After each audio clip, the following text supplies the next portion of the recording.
Bismillahirrahmanirrahim. Assalamu alaikum. Welcome to Newsroom. I'm your host, Umer, Khalid. But today is the 23rd of February 2022, and these are the stories that we'll be discussing during the course of the show. We'll begin, ladies and gentlemen, with the gamut of relationship that exists between Pakistan and Russia. And now that our Prime Minister, along with his entourage, has left for Russia, we will like to understand where Russia and Pakistan stand as far as their mutual understanding on different issues is concerned, and also the cooperation and the various aspects and gamut of relationship that both countries enjoy and will be enjoying in the years to come. We will be in discussion with the Russian ambassador to Pakistan, His Excellency Danila, Ganich, in our first segment. Our second story, ladies and gentlemen, concerns the latest situation that is emanating from Ukraine and how the West is reacting to, of course, what has happened in Russia and how the Russian president has reacted for Ukraine. What repercussions is this going to have for Russia, for Ukraine, for the West, and for the whole geostrategic atmosphere of this region? This is going to be our second segment of the day. And of course, let's begin with our first story, ladies and gentlemen, and that concerns the relationship that Pakistan and Russia enjoy. Now, Pakistan and Russia have had a solid relationship going on, not since now, not since the last few years, but since the last few decades. Our Prime Minister is visiting Russia on a very important two-day visit in which a lot of important things are going to be discussed between the two countries. More in the following report.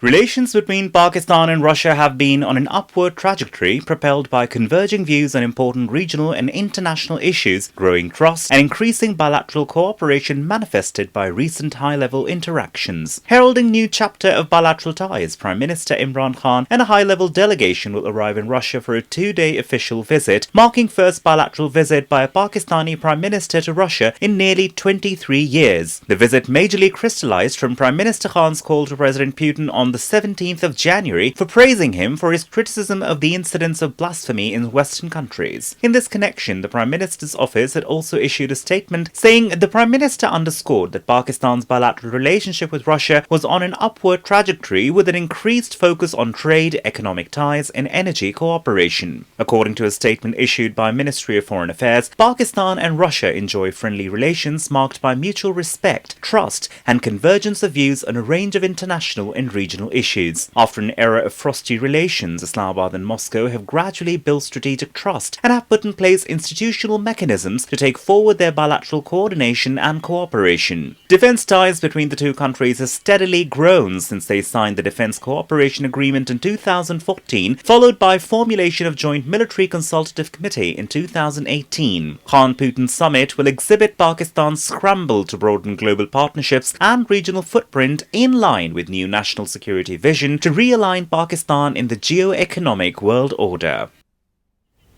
We've been joined by the Russian ambassador to Pakistan, His Excellency Danila, Ganich. Excellency, thank you very much to have joined us. Thank you very much for having me.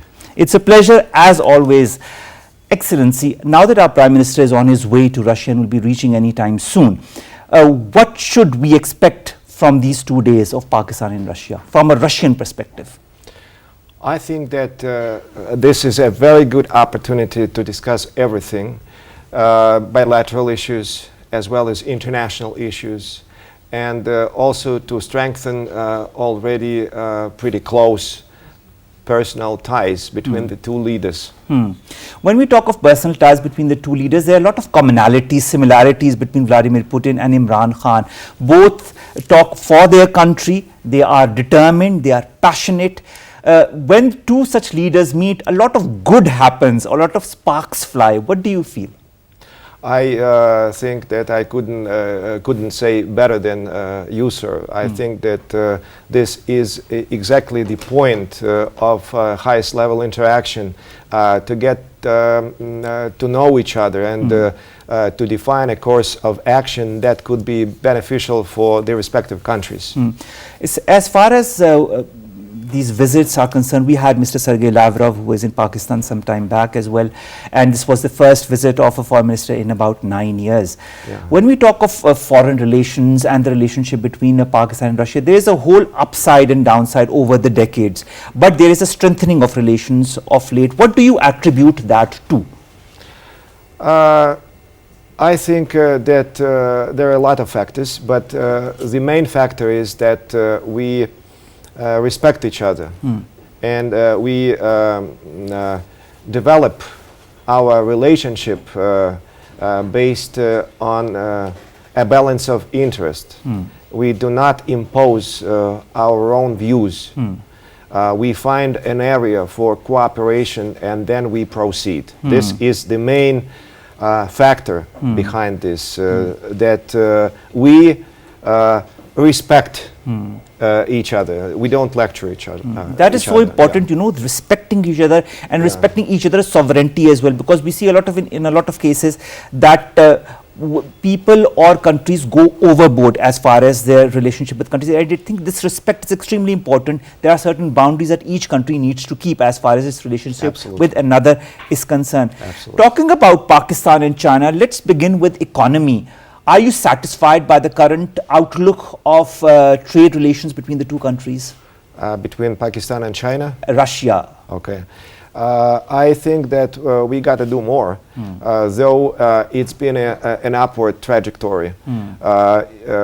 In 1999, when I started dealing with Pakistan as a professional, our trade turnover was less than $200 million. Right now it's around $700 million, more than 3 times. And I think that this is something we should keep up. There's another factor that has kind of bound both countries together, especially warmed up relations between Imran Khan Sahib and Vladimir Putin, that is Islamophobia, respect of, you talked about respect just some minutes back. I think respect entails also respecting each other's religion and other religions as well. What is the Russian perspective on Islamophobia or respect of others' religions? I think that this is something sacred. I think that everybody should understand that no matter what religion is, you've got to respect that religion, because this is part of a respective people's soul, of a respective people's character. True. And you cannot,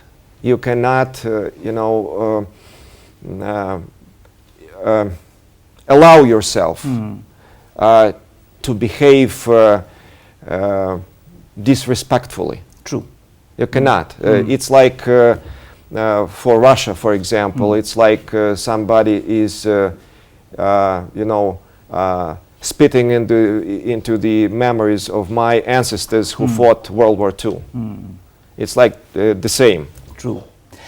Should there be boundaries in every country as far as religion is concerned, that one should not exceed a certain limit? Yeah, sure. Sure. It's, I think it goes without saying that there are 2 different things. One is freedom of expression, and the other thing is insulting another person. And insulting somebody is not a freedom of expression. It should not be mixed. This is why I am absolutely supporting, and my country supports fully the position that any insult of any religion is not permissible. Whereas a lot of changes are happening in the region, and we are all aware of that. One of the issues that both Russia and Pakistan converge on is Afghanistan. Now, we have all been witness to the situation, the changes that have happened in Afghanistan. We've seen the new regime of the Afghan Taliban, and we have also seen that they are not receiving the aid that they should, and it is going through a crisis-like situation. Russia and Pakistan think alike when it comes to helping Afghanistan. How can both countries now move forward? We are seeing that the aid has been pledged, but it is not yet reaching. Can both the countries look at an alternative formula? I do know that both Pakistan and Russia sent some humanitarian cargoes to Afghanistan. But I agree that the world should do much more. We got some formats of interaction together with Pakistan. For example, Russia, Pakistan, China, and the United States. We call it Troika plus extended yes, Troika. or the quartet. You may call different names, but 4 countries are participating in that format. You have a mechanism within the OIC, which you initiated. I suppose that was December last year. Exactly. So we got these mechanisms. Through these mechanisms, we try to raise the necessity that humanitarian assistance be provided urgently. At the same time, there is another problem, that who was the occupying force? It was the United States. So the main burden of financial assistance should be with the occupying force. This is our approach. All right. They spent 20 years, I suppose, in Afghanistan. 20 years. And at the end of 20 years, we know where Afghanistan stands. Yeah, we do not. We do not, and we do know that there are a lot of problems, including, by the way, the problem of recognition of the Taliban powers, the Taliban authorities. So I think this is a complex issue. And I think that we got to work together and actively discuss what could be done.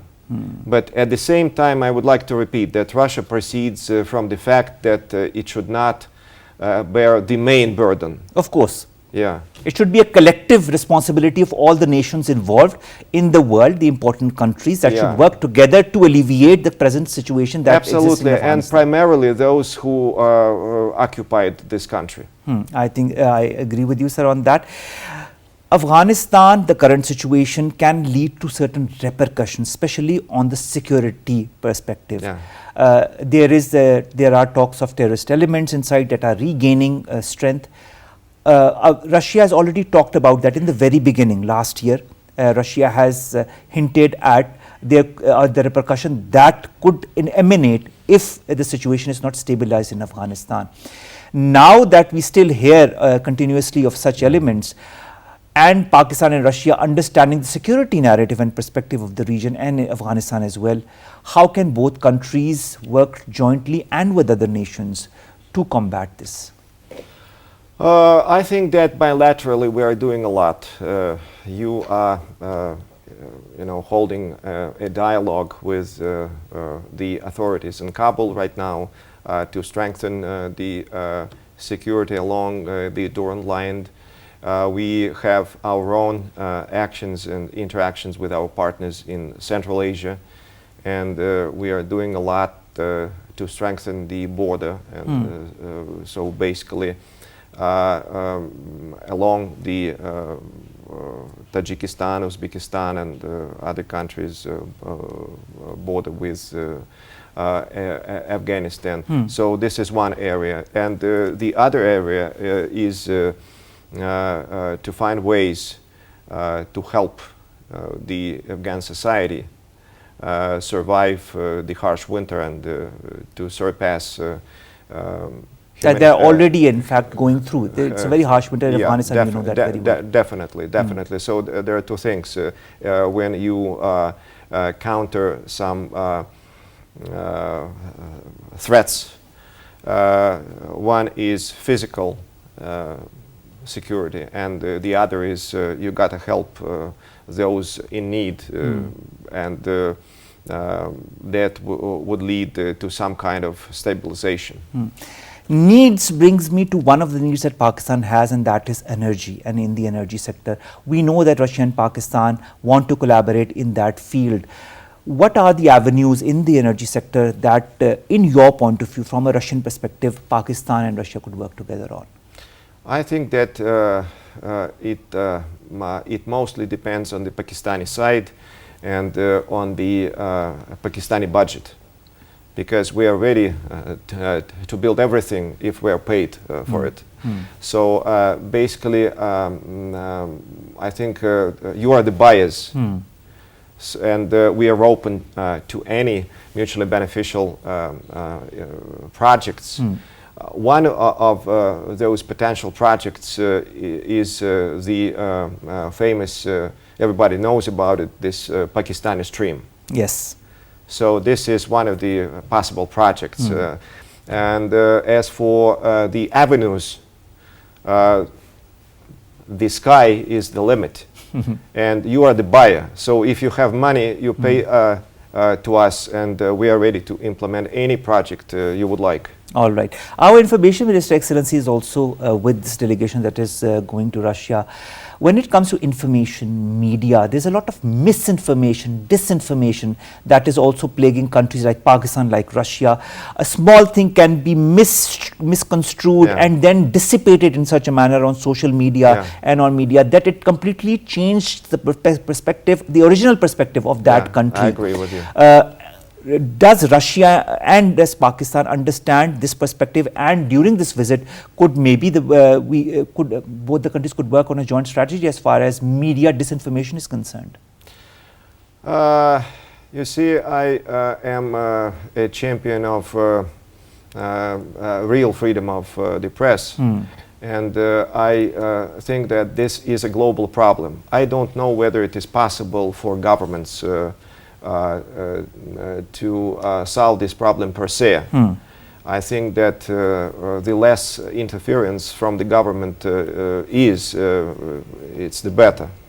Though I agree with you that this is a problem and we should exchange views of what kind of legal framework could be developed to make the journalists like yourself to feel freely in their own profession. But this is a problem that the mainstream media all around the world is somehow biased.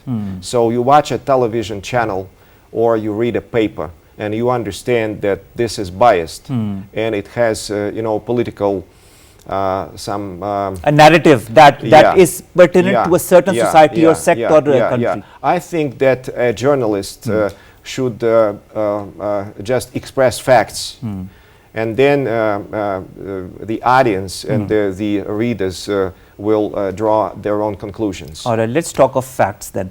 Counterterrorism is another domain that Pakistan and Russia are working in. You had the Druzhba 6 exercise that happened in September last year.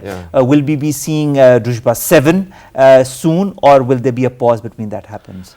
I think it happens on an annual basis, and I'm sure that we will have another Druzhba, or for the viewers, it's friendship in English. It will be in Pakistan because it's your turn to host such an exercise. I think it's extremely useful, and both Moscow and Islamabad are going to proceed. When it comes to security or counterterrorism, Excellency, things change by the hour, sometimes by the day, by the month. There are new techniques, new domains, new interventions. How can one keep up to date with all of that, and how can one apply the new principles on a regular basis? What are the basic guidelines for that in your point of view? For what? For keeping up to date as far as the new techniques in counterterrorism is concerned, the new techniques in security perspectives are concerned.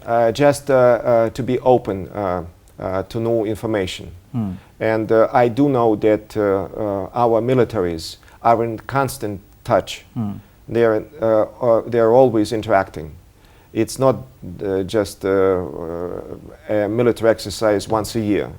The Russian and Pakistani militaries are, exchanging delegations. They participate in some other drills. For example, this Oman naval exercise near Karachi. Also, there are some counter-narcotics operations. There is also an interaction within the SCO.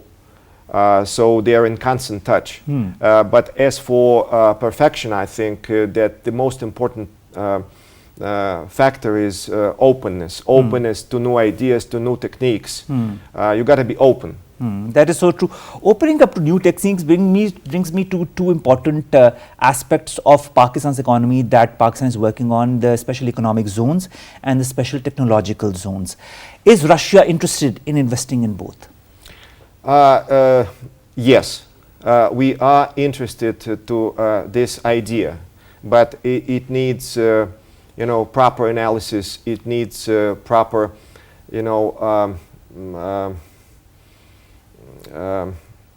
proper approach. All right. And there are two things. One is the state, which has the Russian state, which has created a necessary infrastructure. So we don't. Right now, it's up to the private business. Of course, and that is what Pakistan wants as well. That the private sector invest in it. Yeah. This is my firm belief that as soon as the atmosphere and the conditions for participation in those economic zones are attractive, you wouldn't have to advertise. All right. In fact, Russia will come and join these two zones. Yeah, they will be just like this. All right. Let's hope so, Excellency. Excellency, the regional situation is changing, and so is the situation in the country and your surroundings. What's the Russian take on it? Frankly, I think that the regional situation is becoming better. But this is my analysis. I think that we got some light in the end of the tunnel in Afghanistan, because right now the whole world needs to understand that the Taliban was not only a group, that was the will of the people, because otherwise there would have been no collapse of the regime. So this is definitely a move forward. Of course, we got a lot of problems, but imagine if the Ghani administration were still in Kabul. So that would be much worse. All right. So the regional situation is, I think, becoming better. China is rising. It's an important factor of stability in the region. Then India is, trying to find its place in the region, and it does not support. We may like India or dislike India, but this is a fact that it does not support the military dimension of this Quad initiative. So this is also good. So I think we got a lot of good in our region, and provided we work together, all right, this trend will become dominant. Shanghai Cooperation Organization, Russia and China, both countries warming up to each other and strengthening each other's ties as well. Are we looking towards a new bloc formation? I wouldn't go so far. I think that the fewer blocks we have, the better. All right. Because I don't know how other people feel, but me personally, I've gotten tired of this bloc politics. But definitely there will be some tighter grouping, because if we develop ties, intergovernmental ties within a certain organization, this organization will evolve. But I don't think that it will be a military bloc. I think in economic bloc, maybe. Economic, yeah, probably. Maybe it will be some real common market, some space. Basically, this is what the Kremlin has suggested, that we harmonize different regional initiatives, such as our regional initiatives, the Chinese ones, and the Pakistani initiative, like this connectivity initiatives from your government. And it can all be harmonized.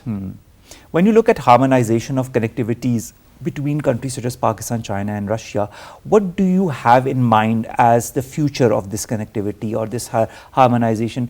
Do you feel we are working in the right direction or more needs to be done? Yes, we are working in the right direction, and yes, more needs to be done. The ideal is that we have free flow of capital, free flow of people, free flow of technologies. And the ideal thing would be to combine our resources and not to compete with each other in unnecessary areas, but to make something good together. All right. And finally, Excellency, I've taken a lot of your time and thank you for that as well. And of course, you're coming live on our show. How do you foresee the future of Pakistan and Russia? This is a good future. It's a long-term trend. Both countries will come closer because we share common values and we base our interaction on international law, on mutual respect.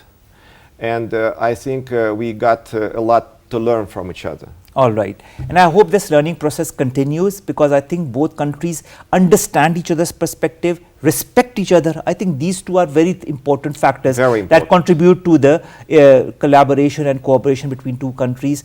And when you have those two basic elements, I think then, as you yourself said, sky's the limit as far as building on those bridges is concerned. And we hope a lot more bridges are going to be built. Absolutely. I quite agree with you. Thank you very much, Excellency Danila Ganich, to have joined us and to have come all the way to the studios to talk live to us on the prospects of the relationship. Thank you, sir. Thank you.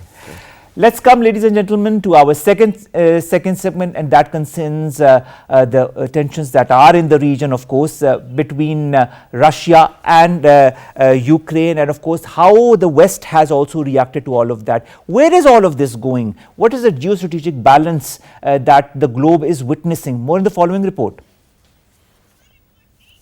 All right. So what we are going to do is, before we go to that, we are going to join live with our analyst who's online with us. Omar Karim joins us online. Omar, thank you very much to have joined us. It's a pleasure. All right, Umar, when you look at what is happening, of course, as far as what is in Ukraine and, of course, Russia and the sanctions that a lot of countries in the West are talking about, how do you see that as a geostrategic change in the whole region? Do you feel it's going to be a temporary sort of events, or do you feel the changes that are going to happen will have a long-lasting impact on the geo-economic and geostrategic situation of the entire region?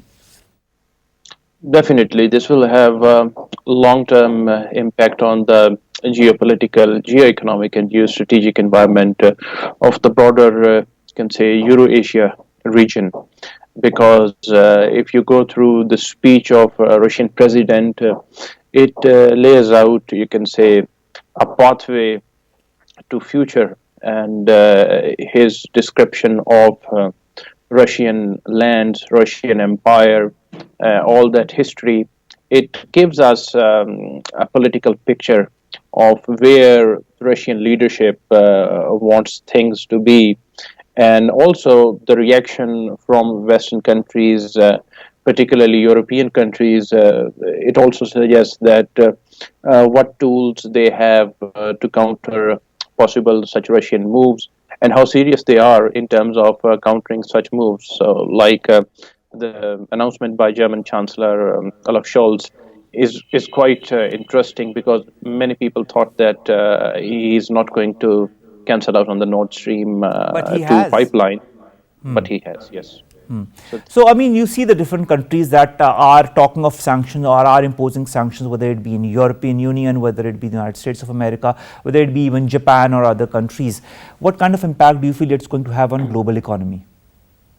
Oh, of course, this will impact the global economy in a negative manner.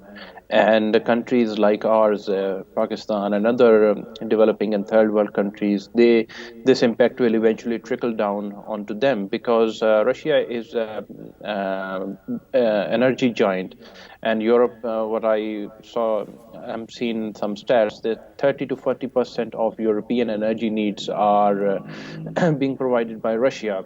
So if this there are problems in this domain, then we can see energy prices skyrocketing, which will directly impact global economic growth, global industrial growth, and you see it was not at all fully restored from the effects of coronavirus pandemic.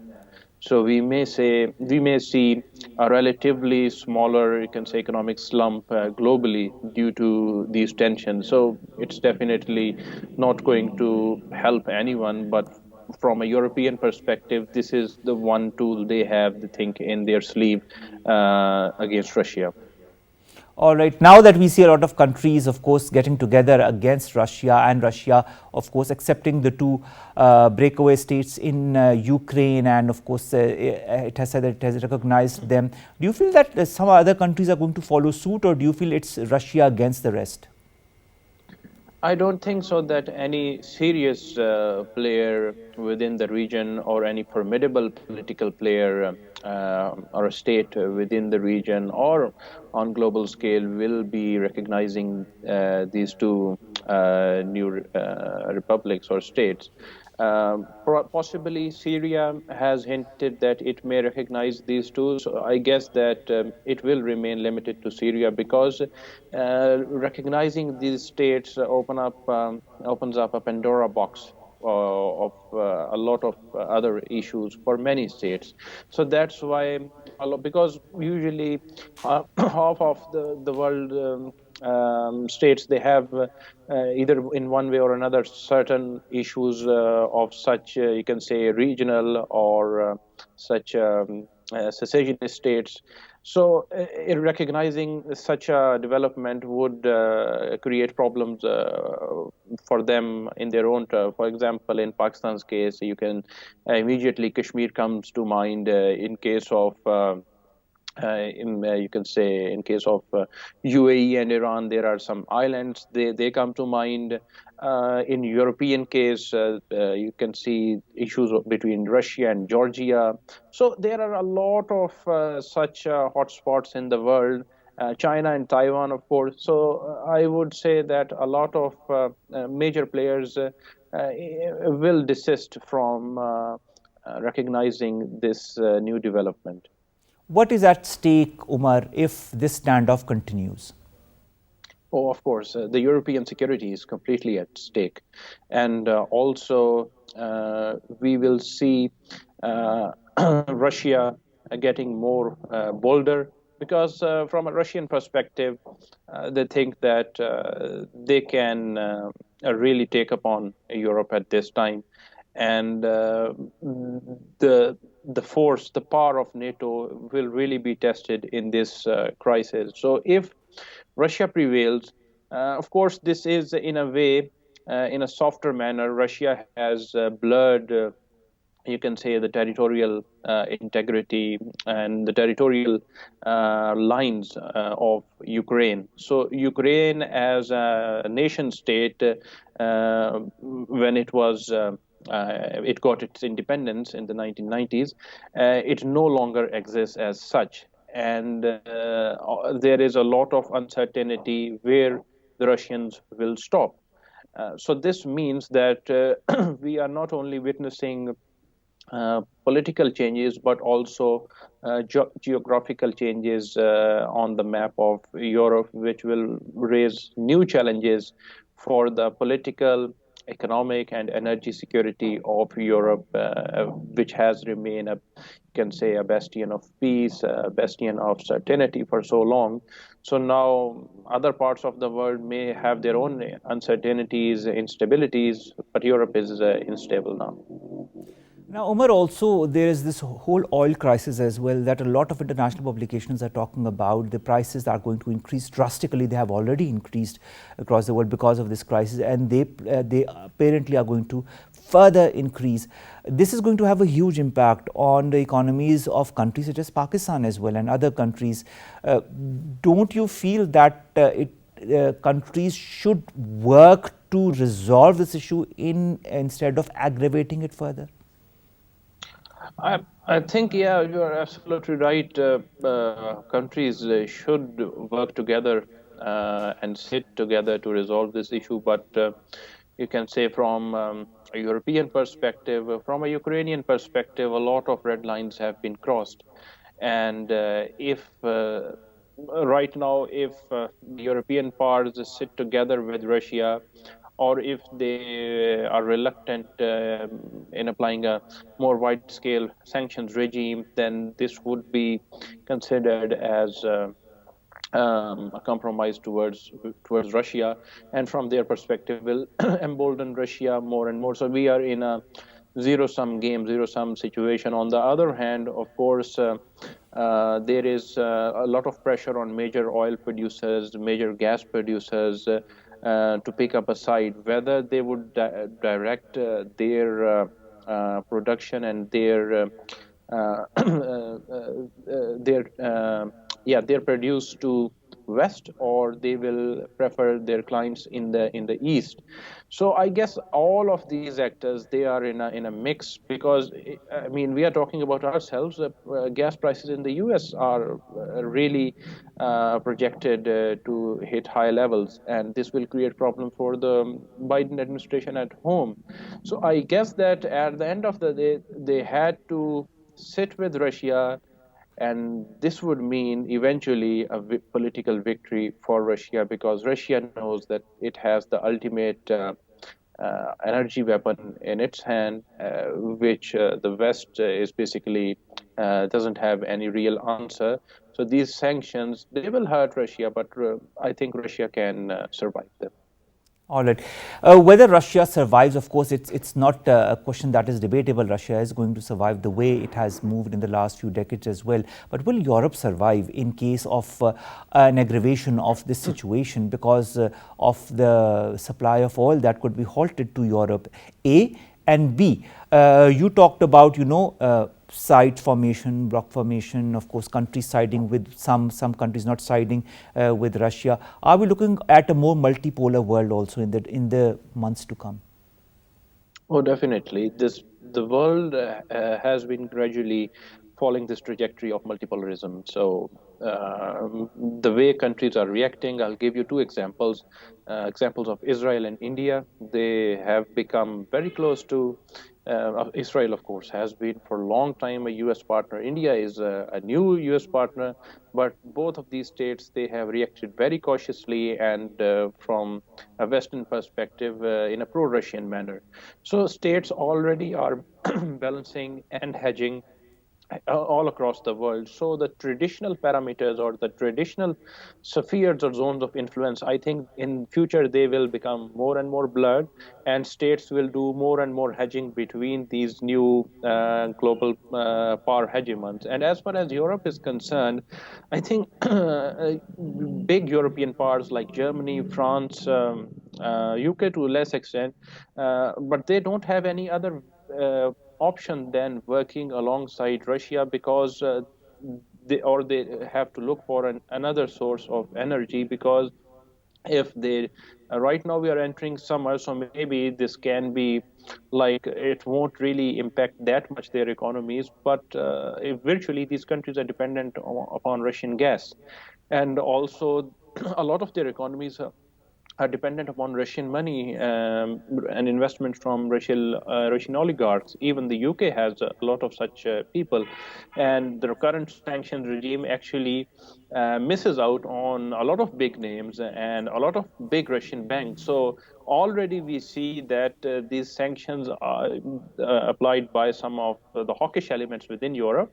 They're not that enormous or not that threatening to Russia. So I would say that even in these political strategies developed by European countries to counter Russia, they are doing their own compromises, and eventually, I think they will, in one manner or another manner, compromise with Russia in terms of its zone of influence. Of course, Russia will not be able to take over any country which is affiliated with NATO. I mean, the Baltic states, but in terms of Belarus, in terms of Ukraine, I think Russia wants to firmly establish its sphere of influence, its zone of influence. It doesn't mean that Russia wants to take over whole countries, but at least that these countries, in an international, you can say, alignment pattern, side towards Russia.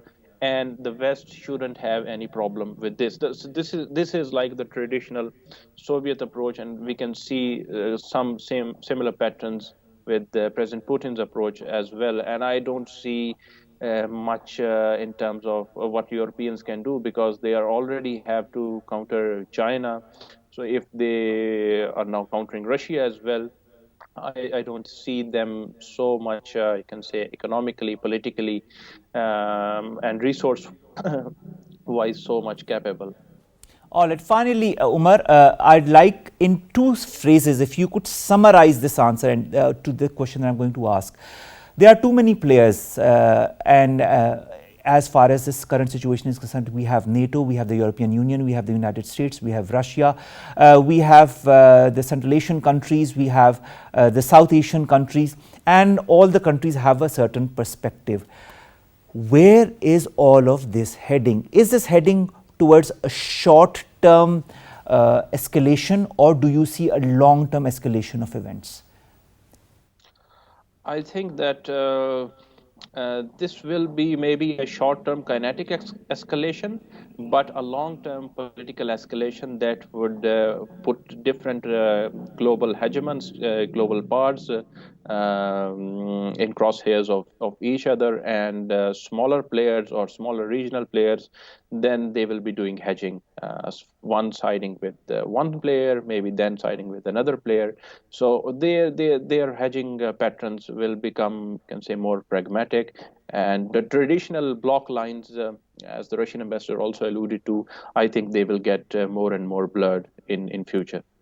All right. Thank you very much, Umar, to have joined us. That was Umar Karim joining us and talking to us about the latest situation that emanates in Ukraine as we speak. And it's a very rapidly evolving situation. And Umar, I'm sure you must agree with me. We don't know what tomorrow is going to happen, what's going to happen in a week or so. But it's a very rapidly developing situation. All we want, all we hope, all we desire is that some kind of talks or resolution comes to all of this current escalation in the region that is engulfing more and more nations, more and more organizations as we speak. Global peace is the need of the hour, and the world needs to get together as one and thwart out its issues. With that, we come to an end of today's newsroom. We'll see you inshallah tomorrow with new stories and segments that pertain to us, you and Pakistan. Stay tuned and take care of yourselves. Allah Hafiz.